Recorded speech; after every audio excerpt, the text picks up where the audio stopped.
BJP के लोगों की, उनकी ट्रोल आर्मी की, उनके सांसदों की, उनके मंत्रियों की, उस इकोसिस्टम की ये झूठ बोलने की गंदी लत कैसे खत्म होगी? लेकिन शायद नहीं खत्म होगी, क्योंकि उस झूठ बोलने के जनक जो हैं वो खुद मोदी जी हैं। खैर, आप राहुल गांधी के बयानों को आज तक काट छाट के चला रहे हैं, अपनी दुकान इसी तरह से कुछ बीजेपी के नेता चला रहे हैं। ये कब समझ में आएगा आपको कि राहुल गांधी के खिलाफ झूठ परोसने से, उनके खिलाफ नाहक आरोप लगाने से जनता नहीं खुश हो रही है, जनता आपके साथ नहीं है, क्योंकि जनता और लोग इस देश के समझते हैं कि इस देश का जननायक कौन है और कौन उनके साथ मुश्किल के वक्त में हर मोड़ पर खड़ा हुआ है। लेकिन क्योंकि झूठा आक्रोश दिखाया जा रहा है तो कुछ बातें बोलनी यहां पे जरूरी है।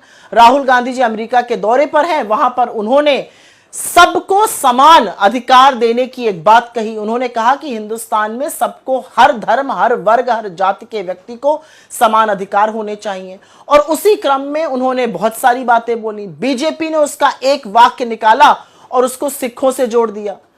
आपका झूठा आक्रोश क्योंकि दिख रहा है तो आपसे कुछ सवाल पूछे जाने हैं।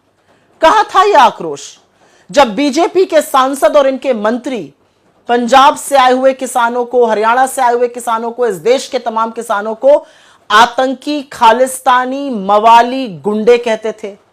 कहां था आपका आक्रोश जब पंजाब से आए हुए किसान, हरियाणा से आए हुए किसान, इस देश के तमाम किसानों में से 750 किसानों की अपने हक के लिए लड़ते हुए शहादत हुई? कहां था आपका आक्रोश जब नरेंद्र मोदी ने किसानों, और वो किसान जो पगड़ी पहने हुए थे, जो पग पहने थे, उनके लिए बड़ी बड़ी चट्टानें खड़ी कर दी, रास्ते खुदवा दिए, तारे और कीले गड़वा दी कि वो दिल्ली में एंटर ना कर सके, किलेबंदी कर दी दिल्ली की? कहां था आपका आक्रोश जब आपकी सांसद इस देश के अन्नदाताओं को, इस देश के किसानों को हत्यारा और बलात्कारी कहते हैं?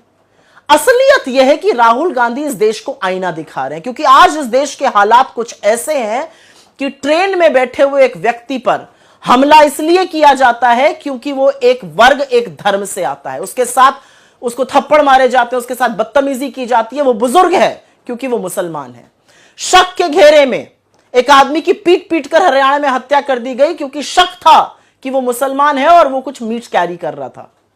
असलियत तो यह है कि हरियाणा में आर्यन मिश्रा जैसे युवा की पीछे पड़ के, गाड़ी का पीछा करके हत्या की गई, और हत्यारे को यह मलाल नहीं है कि उसने 17 साल के युवा की हत्या कर दी, उसको यह मलाल है कि उसने उसको मुसलमान समझा, और आक्रोश भी तब हुआ क्योंकि वो हिंदू था।